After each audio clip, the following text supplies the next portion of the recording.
sea con cada uno de ustedes. Damos gracias al Señor, ¿verdad?, por su misericordia. En el día de hoy vamos a dar continuación al estudio bíblico.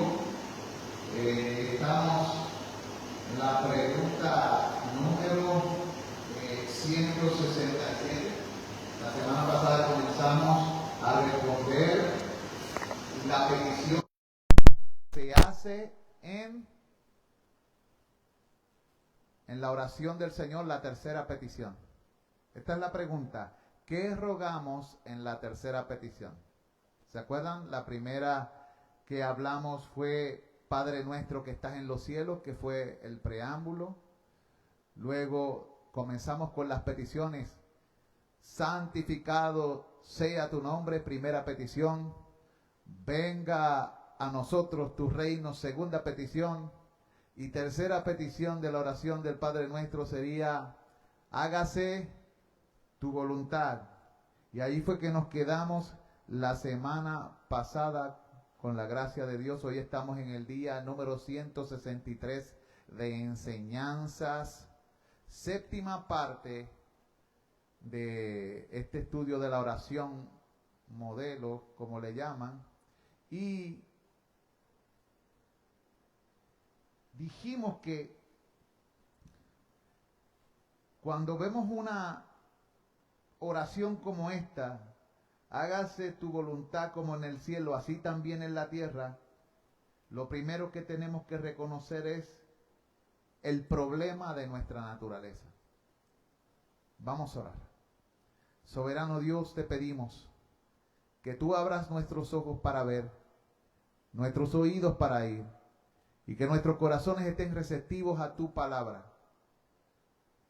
A pesar de nosotros, instrúyenos, perfecciónanos, abre nuestro entendimiento para comprender la Escritura. Haznos sabios para la salvación. Encamínanos y guíanos en tu verdad.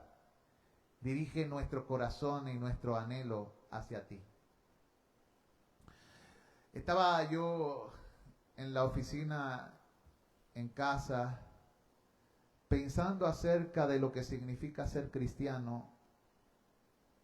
Y una de las cosas que me vino a la mente es que los creyentes verdaderos no deben simplemente ser llamados cristianos. Son personas que en su práctica y conducta son devotos.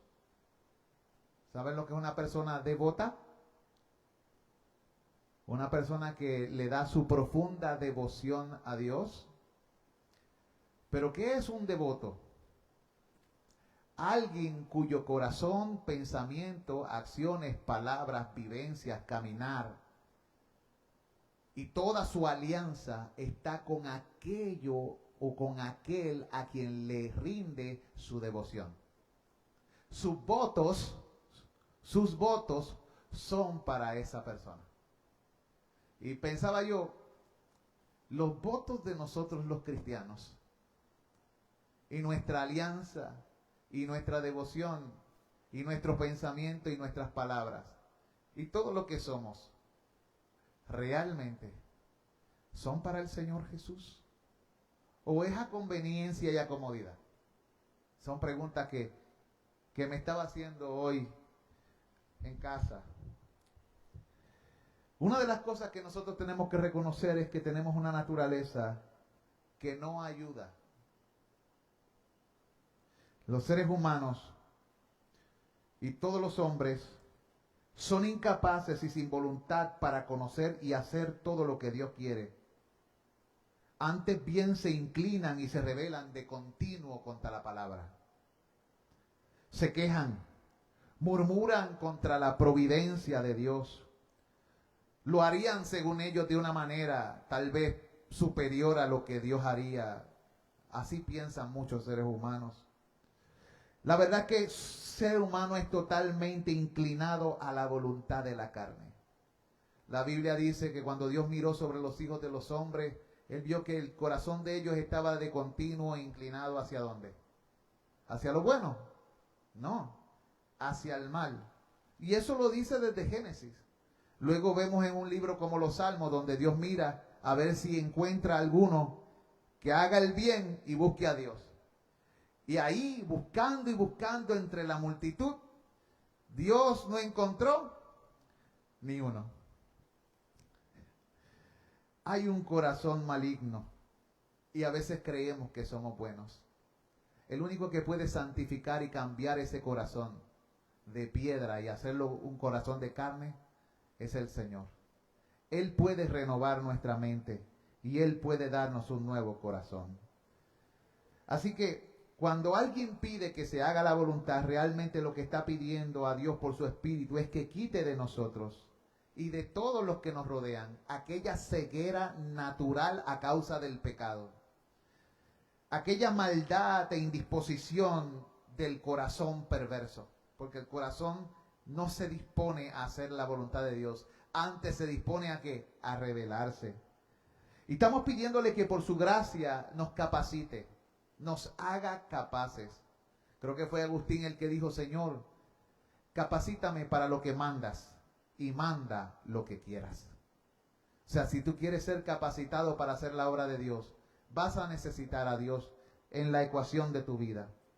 Señor, trabájame, trabaja mi corazón, enséñame a conocerte, a hacer y a someterme a tu voluntad. Eso es lo que estás pidiendo cuando dice hágase tu voluntad. Yo quiero que mi corazón se disponga a ti, que mis capacidades se entreguen hacia ti, que mi conocimiento se use en ti, que mi voluntad se someta a ti y que todo ello lo haga con unas características semejantes a lo de los ángeles. ¿A qué me refiero? Con alegría. Ellos sirven a Dios con alegría, con fidelidad, o sea, con lealtad, con diligencia, no con negligencia ni con pereza. Para aquellos que me escuchan a través de las redes o aún hermanos de la iglesia, muchas veces nos da pereza las cosas de Dios, pero no nos dan pereza las cosas que verdaderamente queremos. Nos esforzamos muchas veces mucho más por cosas sin importancia eterna y con importancia temporal que por las cosas eternas. Por ejemplo, una madre puede levantarse temprano y atender a su hijo, llevarlo y amanecerse con él en el hospital. Llegar temprano ante los doctores para que le rindan un servicio a aquel a quien tiene en su corazón su hijo. Pero cuando se trata, por ejemplo, de un encuentro con Dios, puede que no se levante tan temprano, ni sea tan diligente, ni lo haga con tanta emoción. Entonces, ¿eso qué? ¿Qué muestra eso? Analícenlo. ¿Qué ustedes piensan de eso? Algo pasa, ¿verdad? Es como que el corazón no está ahí. Y así podemos dar ejemplos de hombres que van a sus trabajos y se levantan y llegan temprano porque hay un jefe que los espera y un sueldo y un salario. Pero menosprecian a Dios en sus corazones y no le dan el mismo énfasis y enfoque cuando se trata de las cosas de Cristo. O un joven que cuando se le invita a la playa se levanta temprano emocionado y ha preparado toda la ropa y desde el día anterior está preparando y organizando lo que va a hacer. Pero cuando se trata de levantarse temprano para ir a congregarse con el pueblo de Dios, nene, levántate. Nene, estamos tarde. Nene, vamos a llegar. Entonces tú ves algo. Tú ves que el corazón se indispone. Las personas no se esfuerzan, ni procuran hacer las cosas porque van a ver al rey y van a tener comunión con el pueblo. Pero no tan solo se trata de congregarse acerca de la vida. Cuando estamos con nuestro prójimo, cuando trabajamos, ¿cómo trabajamos? ¿Para quién lo hacemos? ¿Para agradar a los hombres o para agradar a Dios? ¿Ven? Yo hablo esto. Ustedes saben que la Biblia dice que no hay profeta sin honra, sino en su propia tierra y entre los suyos. Los mensajes y estudios bíblicos de aquí son muchos más los que los escuchan y los estudian de afuera que posiblemente que los de adentro. Porque la gente se acostumbra a cierta clase de comida.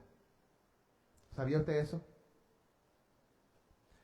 Yo voy afuera y le dice, oye, si no fuera porque ustedes están tan lejos, yo estaría congregándome con ustedes. Ustedes dan unos estudios. Pero por lo general en los lugares donde se dan estudios de profundidad, mucha gente ¿qué hace? Lo mira como el maná y convierte lo sagrado en común, lo menosprecia en el corazón. Es triste esa indisposición del corazón humano, esa negligencia con lo sagrado, con lo espiritual, es bien triste.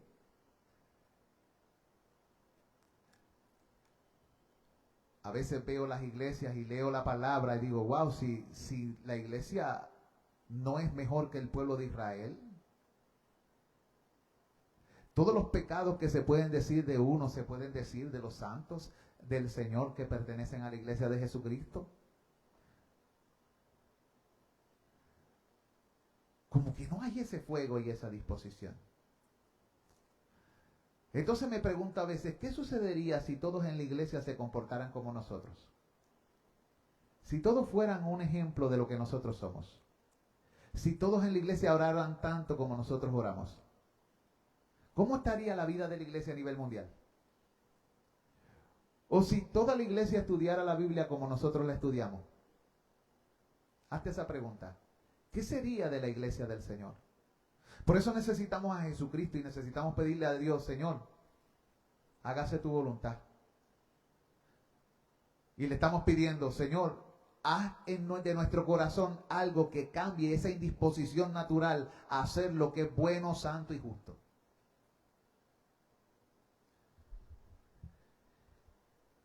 ¿Qué le pedimos al Señor? Señor, enséñame a servirte con humildad.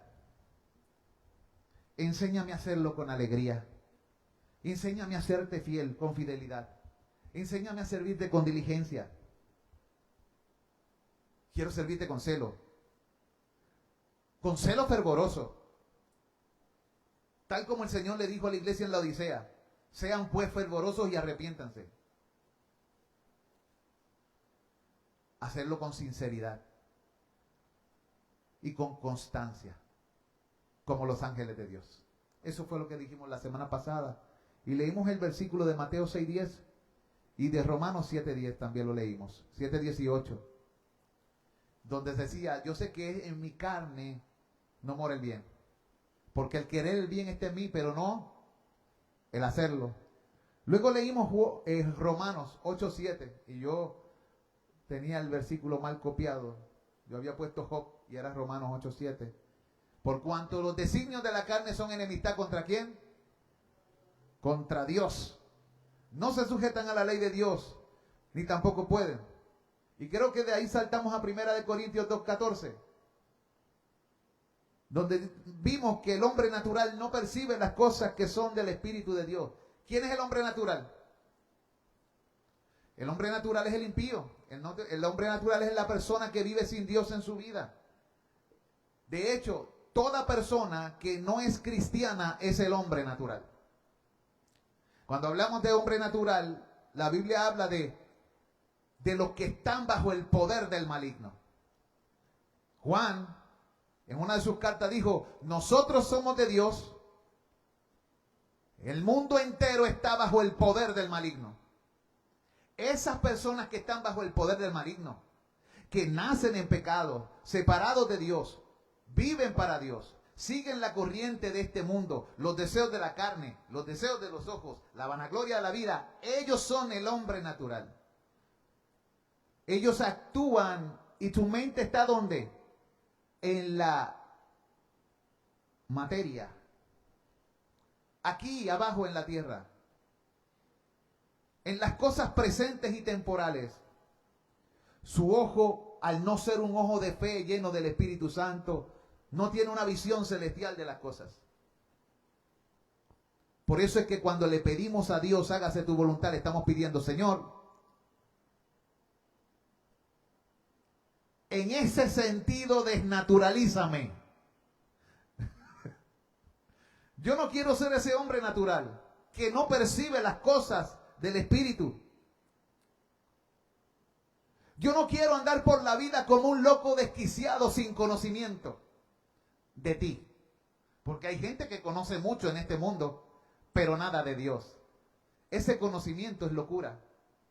La Biblia dice, pero el hombre natural no percibe las cosas que son del Espíritu, porque para él son locura.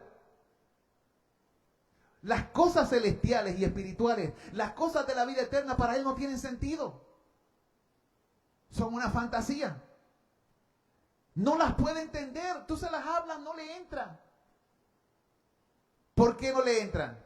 ¿Por qué no las puede entender? Porque se han de discernir espiritualmente. Porque necesitas el Espíritu Santo para entenderla. Y no todos tienen el Espíritu. El Espíritu es el Espíritu que el mundo no puede recibir. Pero los que han creído lo han recibido. Y Él nos enseña todas las cosas. Él es la unción del Santo, como dice la Biblia, que nos enseña todas las verdades. Ahora, también leímos la situación de Éxodo 17:7, donde los hijos de Israel caen en una rencilla. Lo leímos, ¿verdad? Y tentaron a Dios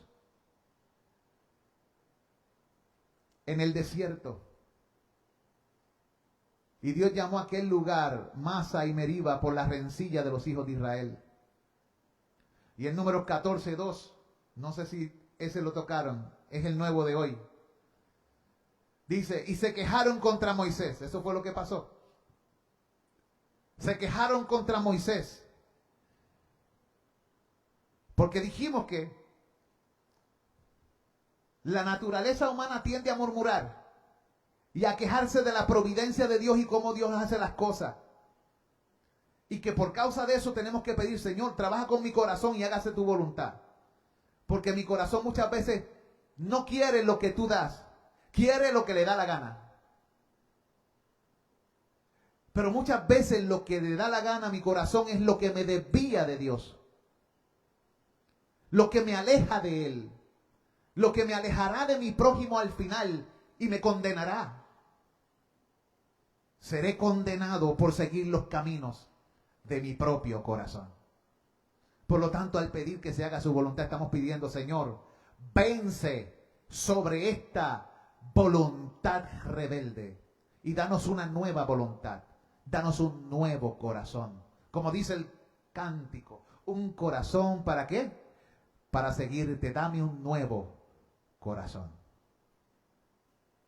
¿Verdad que sí? ¿Lo pusiste ahí? Para el jueves, mira, la hermana lo va a tocar para el jueves. Que Dios nos dé un nuevo corazón. Y dice ahí que se quejaron contra Moisés y contra Aarón en Números 14:2. ¿Quiénes se quejaron? Algunos de los hijos de Israel. ¿Eso dice allí? ¿Qué dice? ¿Dice algunos? Todos. O sea que el pueblo era murmurador de facto.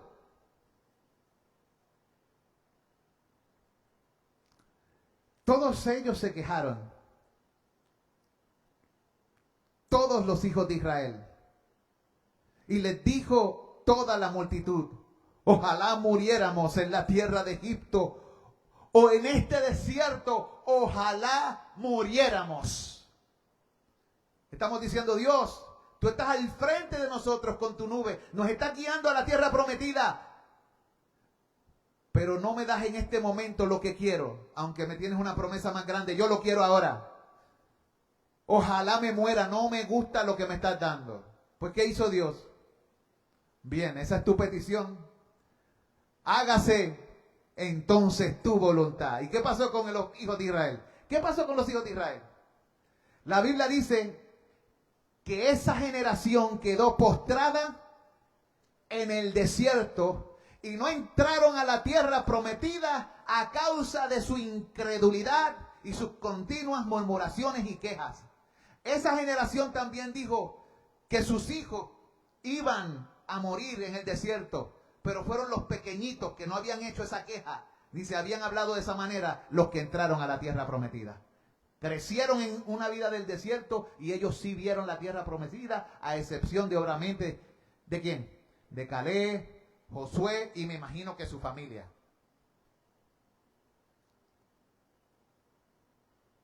¿Qué Dios nos está enseñando con todo eso? La voluntad de Dios es lo que te apasiona. ¿O prefieres tus caminos? Ese pueblo, en otra parte, pedía por la cebolla de Egipto. Hermanas aquí que cocinan y que saben, imagínense ustedes clamando, ¡ay, Señor, permíteme ir a Egipto para comer cebolla! Ustedes se pueden visualizar. Algunas hacen. Porque la cebolla es algo que se usa como para mezclar con otras cosas, pero en sí mismo queremos la cebolla y los melones, porque pensaban que todo estaba bien en Egipto. Es que cuando uno no está mirando claramente, se olvida de lo que realmente padeció. El ser humano es bien olvidadizo de los sufrimientos que se ha buscado por causa de la desobediencia. Pasan un tiempo corto y rápido se olvidó que lo que estaban eran sufriendo, estaban siendo golpeados, estaban siendo maltratados y querían volver a Egipto. Y hoy es lo mismo. Los seres humanos nos olvidamos de las misericordias de Dios que son nuevas todas las mañanas. Dios nos hace una misericordia en la madrugada y por la tarde nos quejamos y estamos olvidando y molestos y nos quejamos contra la providencia de Dios. Peleamos porque las cosas no suceden ni salen como queremos. Pecamos contra Dios. Y el pueblo era así. En Efesios capítulo 2, versículo 2. Ustedes conocen ese texto, si lo leo del 1 al 2 para... La Biblia dice, Él os dio vida a vosotros. Hablándole a la iglesia en Éfeso, el apóstol Pablo le está diciendo a la iglesia, ¿saben? Dios le dio vida a ustedes.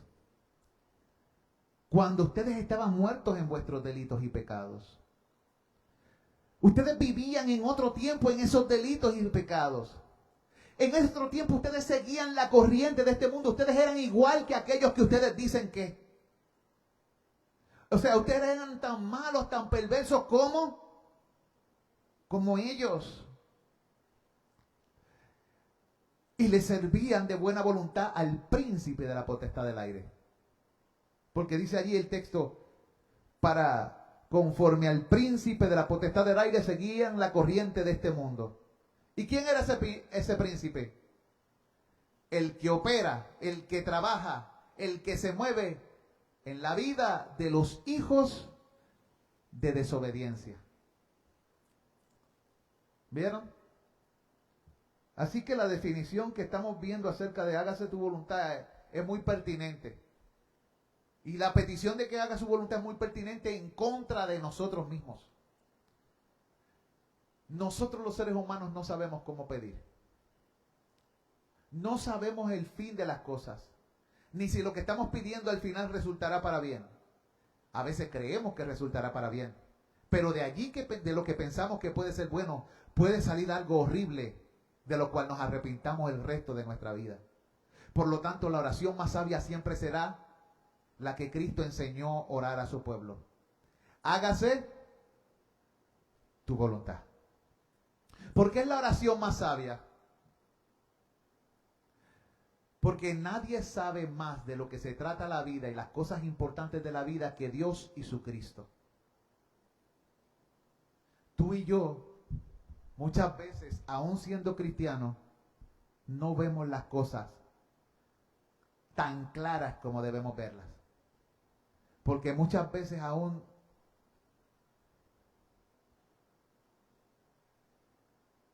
mezclamos lo santo con lo profano. Y tenemos inclinaciones santas, pero también vienen pensamientos que no son tan santos que digamos. O que tal vez son un santo pecado. No sé si a usted le ha pasado eso. Pero yo lucho con esas cosas. ¿Lucha usted con esas cosas? Efesios capítulo 1. Pablo nos enseña a orar con respecto a la voluntad de Dios. Acuérdense que estamos tocando la tercera petición, hágase tu voluntad. Veamos una petición que se parece a esa petición que hizo Jesús, hecha por Pablo, donde él, en vez de quejarse, le da gracias a Dios por su providencia y por lo que hace en la vida de los que lo rodean. Efesios 1, 16 al 18 dice, no ceso. ¿No ceso de qué? De dar gracias por vosotros.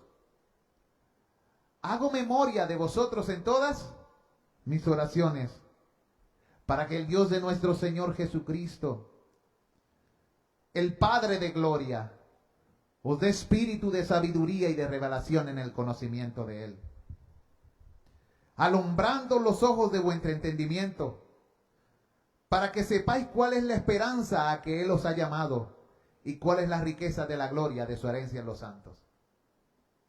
Ahora comparemos ese texto con lo que Cristo dijo, hágase tu voluntad.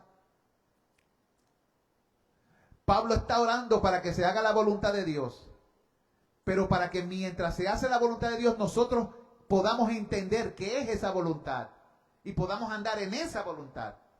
Y también nos dice qué es lo que necesitamos para poder andar en esa voluntad. Le está pidiendo a Dios, Señor, por favor, para que poder andar en esa voluntad necesitamos, número uno, tu sabiduría. Necesitamos revelación. O sea, que nos quites el velo, porque si tú no nos quitas el velo, andamos ciegos y sin conocimiento. Si tú no nos quitas el velo, nos vamos a destruir. Pero Señor, alumbra mis ojos. Alumbrar los ojos del entendimiento es una manera poética de decir, Dios, dame comprensión y dame entendimiento. Le estamos diciendo, Señor, si yo voy a andar por este camino de tu voluntad, necesito poder comprender y entender. ¿Lo vieron?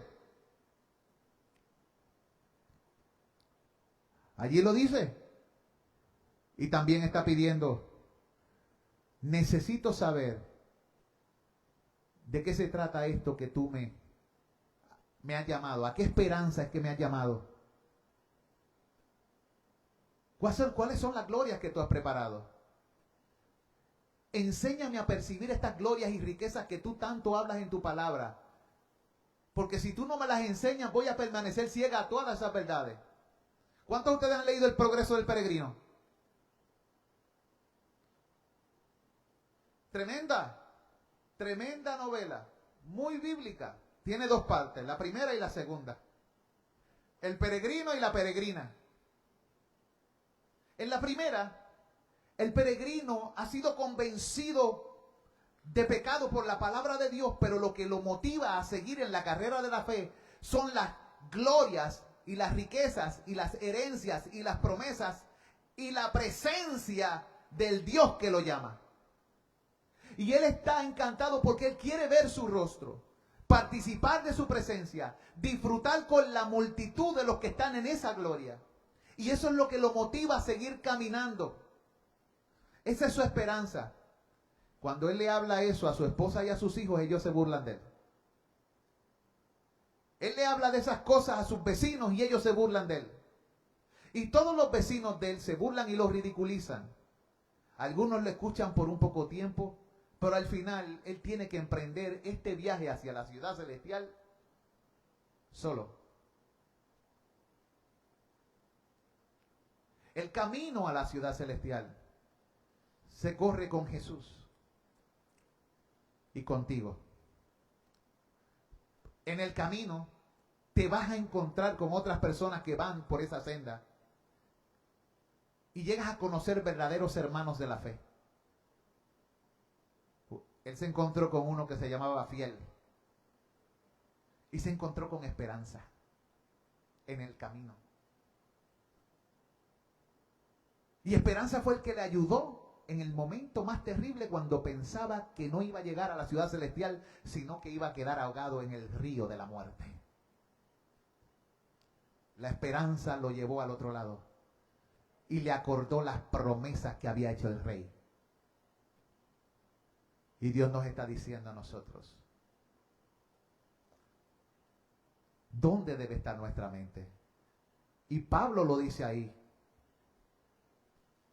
para que el Dios y Padre de nuestro Señor Jesucristo, el Padre de gloria, os dé espíritu de sabiduría, dé revelación en el conocimiento de Él, alumbre los ojos de vuestro entendimiento, para que sepáis la esperanza a la que Él os ha llamado y cuál es la riqueza de la gloria de su herencia en los santos. Esto significa que la voluntad de Dios es buena. Es buena y tiene un final agradable. Pero muchos se quejan porque en el camino se encuentran con dificultades. Piensan que todo lo que van a recibir no vale la pena los obstáculos. Y algunos claudican y retroceden, mostrando que no eran realmente de aquellos que son llamados, escogidos, elegidos y fieles.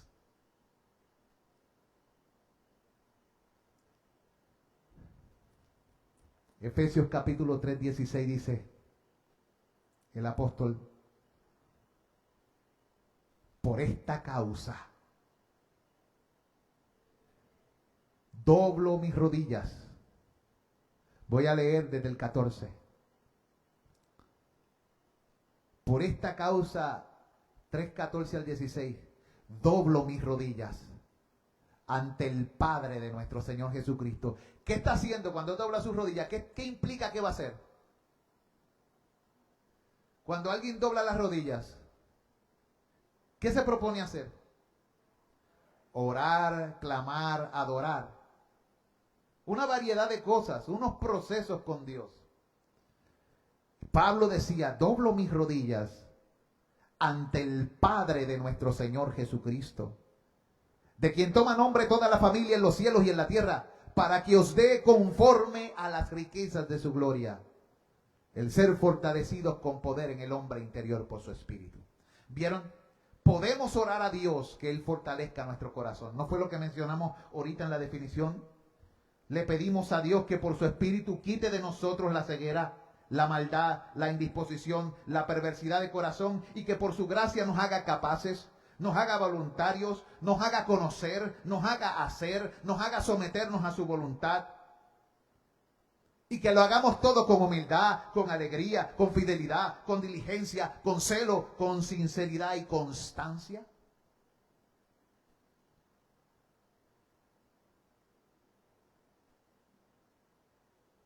¿Lo están viendo?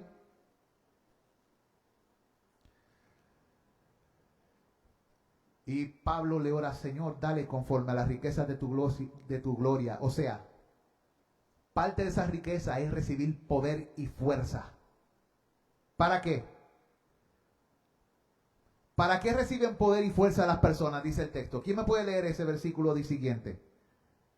Estamos en Efesios 3, 16. Ahí no está escrito completo, pero en Efesios 3, 16 y 17, ¿qué dice? Vamos a ver, léemelo, hermana Lila.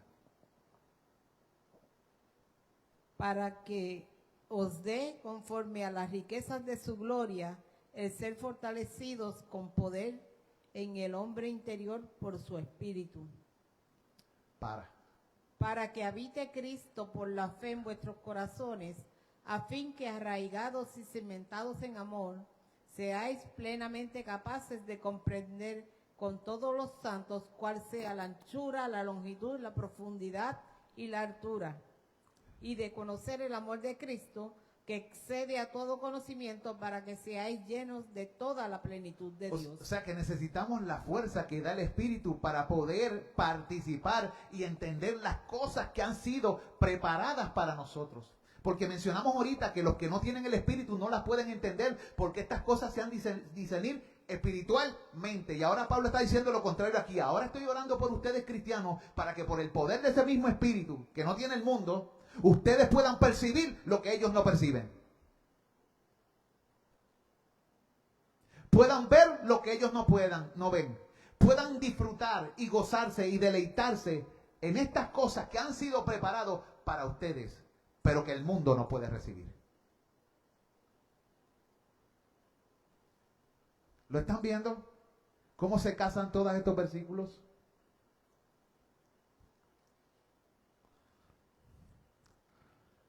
En Mateo vemos al Señor cómo se dirige a sus discípulos en el capítulo 26, Mateo capítulo 26. Y en los versículos 40 al 41 dice, hermano Junior, léemelo por favor. Mateo 26, capítulos del 40 al 41.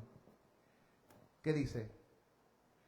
Vino luego a sus discípulos y los halló durmiendo y dijo a Pedro, ¿así que no habéis podido velar conmigo una hora? Velad y orad para que no entréis en tentación. El espíritu, la verdad, está dispuesto, pero la carne es débil. Por eso es que le tenemos que pedir a Dios que se haga su voluntad y que por medio de esa voluntad nosotros seamos fortalecidos por poder en el hombre interior por su espíritu, que eso es parte de su voluntad.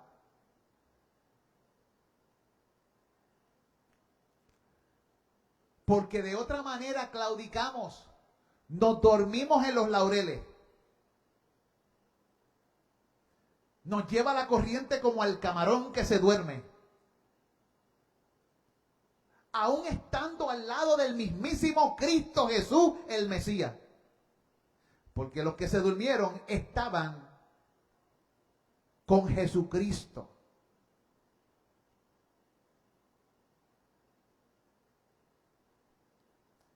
Y no pudieron velar con Jesús. Aún para velar con Jesús necesitamos la buena disposición y la fortaleza que el Espíritu da. Si te encuentras que tu corazón te traiciona y que hay indisposición en tu corazón para las cosas santas y las disciplinas santas, pídele a Dios por fortalecimiento en tu interior, en tu espíritu, para que puedas andar en estos procesos que solamente pueden ser llevados a cabo por aquellos que son guiados por el Espíritu y potenciados por el Espíritu. Porque de otro modo no lo vas a lograr. No puedes vivir la vida cristiana en tus fuerzas. No lo lograrás. Ah, pero me estás explotando la burbuja. No, estoy siendo realista. No conozco, no existe un solo ejemplo de una sola persona que jamás haya llegado a Dios sin la ayuda de Dios y de su Espíritu. Ha sido así tanto en el Antiguo como en el Nuevo Testamento. Ha sido así desde el principio, cuando el Espíritu Santo revoloteaba sobre la superficie de las aguas y con su poder traía del caos orden. El Espíritu Santo lo hará. ¿Lo captan?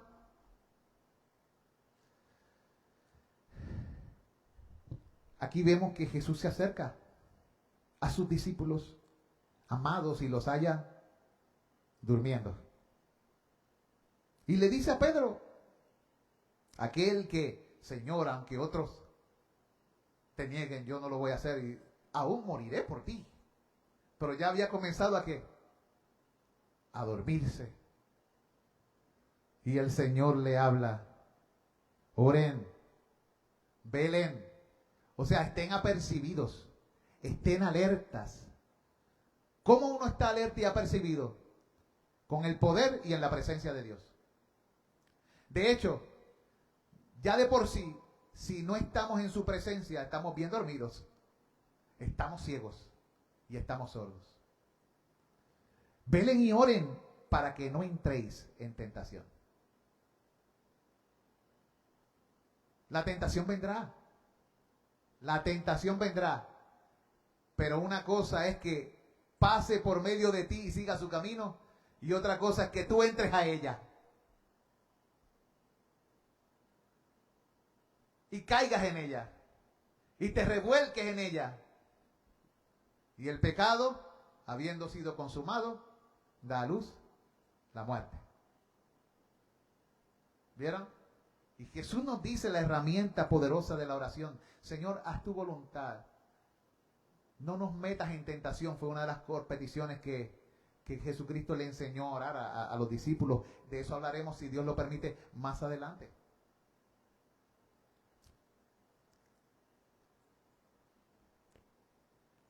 En Jeremías capítulo 31, versículo 18 al 19. Hermana Ney, ¿podrías leerme ese texto? Jeremías 31, 18 al 19. Acuérdense que estamos relacionando a través de la Biblia lo que implica que se haga la voluntad de Dios en nosotros.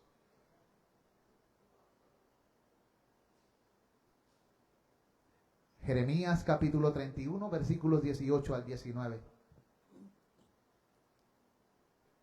Casi no veo. ¿Está sin espejuelo? Sí. Pues. Escuchando he oído a Efraín que se lamentaba. Me azotaste y fui castigado como novillo indómito. Conviérteme y seré convertido, porque tú eres Jehová mi Dios. Porque después que me aparté, tuve arrepentimiento, y después te reconocí, y después que reconocí mi falta, herí mi muslo, me avergoncé y me confundí, porque llevé la afrenta de mi juventud. Ok. ¿Algunos de ustedes tienen idea de qué se trata ese texto?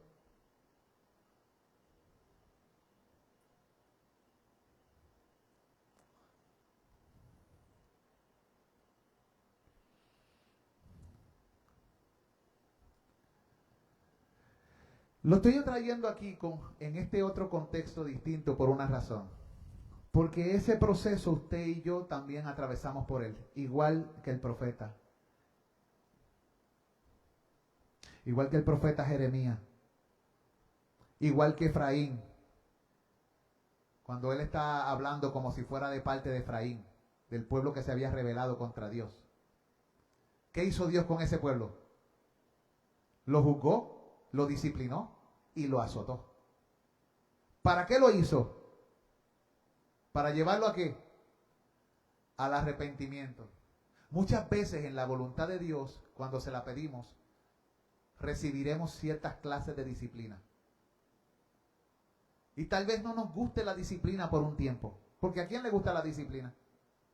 ¿A quién le gusta que lo castiguen? ¿A quién le gusta que le azoten? Pero lo que tenemos que pensar es en el beneficio de la disciplina. Hay gente que no disciplina a sus hijos y va a tener hijos que le avergonzarán toda la vida.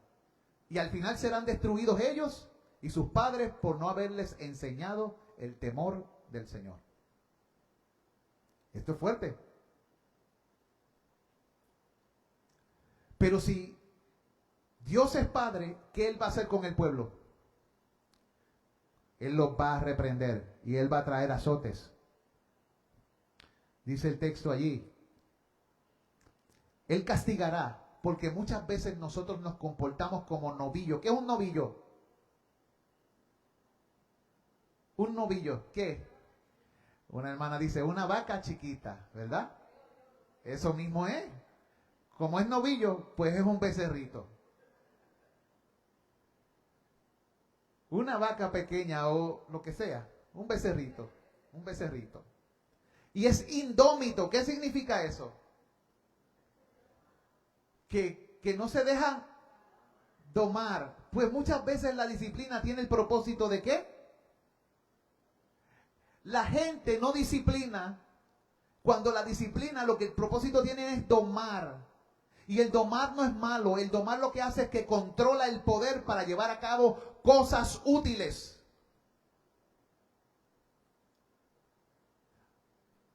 Así que muchas veces Dios nos corrige para que dejamos de vivir vidas inútiles y nos convirtamos en personas de bien. Y nos volvamos útiles para la gloria de Dios y para nuestro prójimo.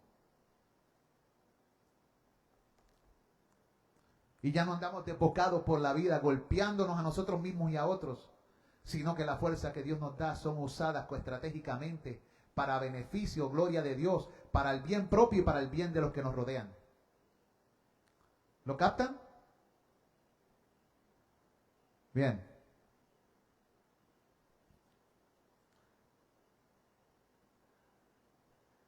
En el Salmo 119, vamos a leer el versículo 1, el 8, el 35 y el 36. Y mire lo que dice allí.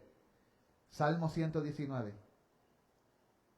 Acuérdense que estamos pidiéndole a Dios que se haga su voluntad, y su voluntad es que nosotros se hagamos hechos, dejemos de ser ciegos, dejemos de practicar maldad, dejemos la indisposición del corazón, dejemos la perversidad del corazón, comencemos a ser capacitados por su gracia, vivamos con corazones voluntarios que se esfuercen para su gloria, procuremos conocerle de continuo, sometamos nuestra vida delante de Él, como dijo Jesús, no se haga mi voluntad, sino la tuya. O como le enseñó a su pueblo, hágase tu voluntad. Que lo hagamos con la actitud correcta, humildad, alegría, sinceridad, fidelidad, celo, constancia. Y en el Salmo 119, versículo 1 dice, Dios le llama a estas personas que están andando en esa voluntad que queremos que se haga en nosotros, le llama a los perfectos. Bienaventurados los perfectos de camino, los que andan en la ley de Jehová.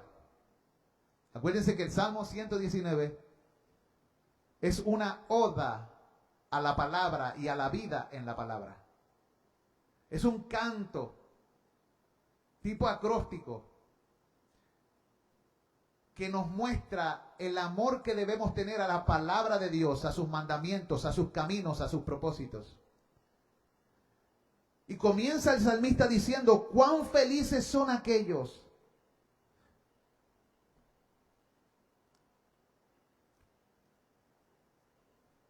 que son de camino perfecto o maduro. Aquellos que están andando en lo que Dios dice en la ley de Jehová. Y en el versículo 8 dice, lo que hace alguien que quiere que la voluntad de Dios se haga en su vida. Versículo 8, tus estatutos guardaré. O sea, tu voluntad haré. No me dejes enteramente. ¿Por qué dice no me dejes enteramente? Porque si Dios lo deja, ¿va a ser la voluntad de Dios? No. Cuando Dios nos suelta, el ser humano tiende a ¿qué? A desbocarse, a desviarse. Necesitamos que se nos pongan gríngulas y bridas.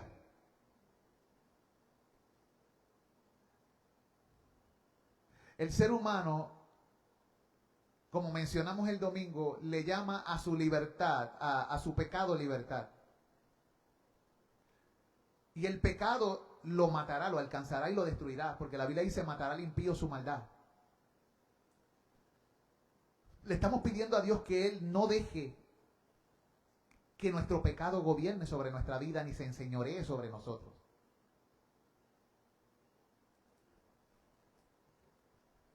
Le estamos pidiendo a Dios lo que dice el texto en el 35 al 36. Guíame por las sendas de tus mandamientos. Le estás pidiendo a Dios, Señor, necesito que tu voluntad esté claramente definida para mí, pero por favor no me dejes solo. Ve conmigo en ese camino, en el camino de tus mandamientos, guíame. Alguien que guía no es alguien que simplemente mira y dice, ve por allí y sigue tal caminando. No, alguien que guía es alguien que va contigo en el camino dirigiendo tus pasos. Jesucristo, cuando llama a los suyos, le dice, sígueme. Él da la pauta. Él establece el camino. Y lo que tenemos que hacer es ver hacia dónde Él se dirige y caminar junto a Él o tras Él. Y aquí el salmista está diciendo básicamente lo mismo. Guíame por la senda de tus mandamientos, porque en ello tengo mi voluntad. O sea, le estás pidiendo a Dios, Señor, que mi voluntad sea regida por tu voluntad. ¿Y cuál es la voluntad de Dios? Su palabra, sus designios, sus estatutos. Y continúa el texto diciendo, inclina mi corazón. Necesitamos eso. ¿Qué pasa si Dios no inclina el corazón? Si Dios no inclina el corazón nuestro, ya dijimos que el hombre por sí mismo, ¿qué hace? No busca a Dios. Ni siquiera uno. El salmista, aún siendo temeroso de Dios, sabía cuán fácil era que desviara su corazón. Todos los hombres de Dios aquí, de alguna manera u otra, ¿qué hicieron? Pecaron. Y necesitaron que Dios los redirigiera, o los disciplinara, o los volviera al camino. Cuán fácil es para nosotros desviarnos. Por eso necesitamos al buen pastor sobre nuestras vidas. Porque si nos dejan solos, nos comemos todo el veneno que existe. Nos desviamos por los caminos más equivocados. Decimos, hacemos, pensamos y omitimos las cosas más aborrecibles que existen.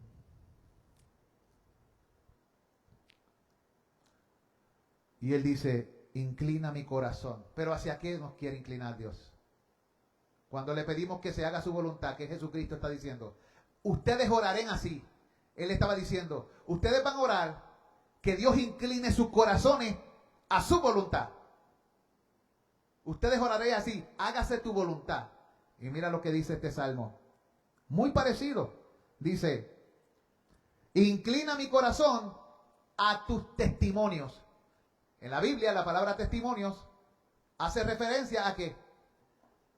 A los mandamientos y a los dichos de Dios. ¿Y qué más dice allí? Líbrame. Líbrame, Señor. Señor, líbranos de la avaricia, de las codicias necias y engañosas. Señor, líbranos, perdónanos de nuestras desviaciones. Guárdanos e inclina nuestros caminos a ti. Hay un pasaje en Proverbios que dice que como los repartimientos de las aguas está el corazón del rey en la mano de Jehová. A todo lo que quiere lo inclina. O sea, Dios tiene la capacidad de inclinar tu corazón. Y la gente dice, no, pero es que yo tengo libre. Dios dice en su palabra que el hombre piensa su camino, pero él ordena sus pasos. No, pero es que muchos pensamientos hay en el corazón del hombre, pero el consejo del Señor permanecerá por todas las generaciones. No, pero lo que se va a hacer es, mi consejo permanecerá y haré todo lo que quiero, dice el Señor. Y finalmente dice, no, esto es mío y a mi manera. Y Dios te dice, Él hace lo que quiere en los cielos y en la tierra. Tiene en los cielos su trono, todo lo que quiso ha hecho. No, pero Él es un caballero, sí. La Biblia dice que vendrá en un caballo. Y cuando llegue en el caballo blanco, no será caballeroso con los que no se rindieron ante su ovillo. ¿Oyeron? Él no será caballeroso con los que no se humillaron delante de él. El problema es que muchas veces no entendemos lo que significa que Dios sea un caballero. No es que Él es un caballero y no viene conmigo sin mi permiso. Falso. Si Él esperara por tu permiso para Él intervenir en tu vida, nunca tú y yo le seguiríamos, ni le buscaríamos, ni seríamos salvos. Porque el hombre no busca a Dios, no quiere a Dios, no ama a Dios, vive de espaldas a Dios. Y la Biblia dice que no hay ni uno que le busque. Por lo tanto, Él tiene que intervenir con tu corazón, darte un nuevo corazón, poner un nuevo corazón, unos nuevos anhelos, unos nuevos deseos, una nueva búsqueda, un nuevo norte, una nueva meta. Un nuevo sueño, una nueva misión. Él tiene que hacer todo nuevo. Él produce en ti el querer como el hacer por su buena voluntad. Y por eso es que llegas a poder buscar a Dios y a guardarte y a cuidarte. Como dice la Biblia en Filipenses, ocupaos en vuestra salvación con temor y temblor, porque Dios es el que en vosotros produce el querer como el hacer por su buena voluntad. Aleluya. Y vamos a dejarlo aquí por hoy, porque todavía no hemos acabado, pero si seguimos, hemos llegado a la hora cero. Y tú me buscas un bolígrafo para marcarlo aquí, que saber dónde fue que me quedé. Ahí hay uno, yo creo. Y vamos a orar y vamos a pedirle a Dios que conforme nuestros corazones a su voluntad. Oh Dios, ¿cuánto te necesitamos? Porque si tú nos dejas a nosotros mismos, nos desviamos. Y si nos abandonas, según tu palabra, seremos como los que descienden al sepulcro. Por lo cual te suplicamos que cumplas tu consejo en nuestras vidas, en la vida de nuestros hermanos y hermanas, hijos e hijas. Señor, tus planes son mucho mejores que los nuestros. Tienen más sentido y sabiduría. Nosotros no sabemos qué será, ni lo que traerá el día de mañana, pero todo está delante de ti. Por lo que te pedimos que hagas en nuestra vida y en nuestros hermanos y hermanas y en nuestros hijos y familiares y en nuestros vecinos y amigos y en todos aquellos que concedas por tu gracia que entremos a su círculo de influencia o ellos a la nuestra. Te pedimos, Señor, que tú hagas tus obras en nosotros y glorifiques tu nombre y el nombre de tu Hijo, mientras que nuestras vidas son conformadas, preparadas para toda cosa agradable a ti. Como dice tu palabra acerca de que estás preparando un pueblo que has purificado con tu preciosa sangre para que sea un pueblo celoso de buenas obras. Gracias, Dios. Gracias porque trabajas y no nos dejas a nosotros mismos. Te pedimos perdón cuando somos desagradecidos. Te pedimos perdón por todas aquellas quejas y murmuraciones que hemos levantado tal vez en este día o en días anteriores. Enséñanos a mirarte a ti. No nos dejes a nuestros propios caminos. Encamínanos en tus sendas. En el nombre de Jesús. Amén y amén. Se pueden saludar los unos a los otros en el nombre del Señor.